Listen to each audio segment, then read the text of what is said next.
La question c'est d'où est-ce qu'ils sortent la pièce? Écoutez.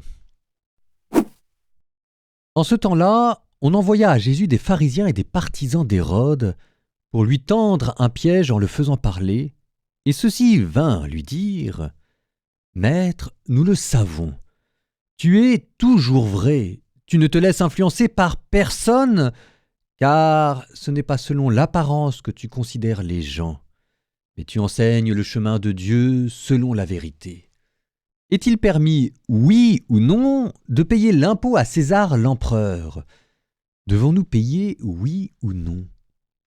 Mais lui, sachant leur hypocrisie, leur dit « Pourquoi voulez-vous me mettre à l'épreuve? Faites-moi voir une pièce d'argent. » Ils en apportèrent une. Et Jésus leur dit « Cette effigie et cette inscription, de qui sont-elles? » « De César, répondirent-ils. Jésus leur dit « Ce qui est à César, rendez-le à César, et à Dieu ce qui est à Dieu. » Et ils étaient remplis d'étonnement à son sujet.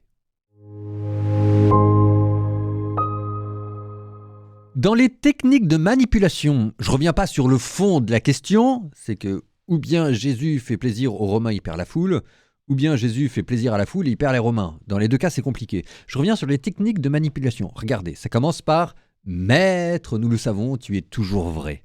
On commence par de la flatterie, de l'hypocrisie, ça c'est pour endormir la méfiance.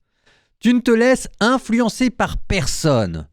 Là, il faut se rendre compte du contexte. C'est-à-dire que Jésus, en face de lui, a des Sadducéens, des pharisiens, entourés par la foule, et en arrière-fond, en background, des soldats romains, des policiers, entre guillemets, qui sont là pour surveiller que tout se passe bien. Donc là, en fait, les pharisiens sont en train de lui dire « T'inquiète pas, fais comme si jamais il n'y avait personne. » Sous-entendu, mets-les de côté et parle-nous sincèrement.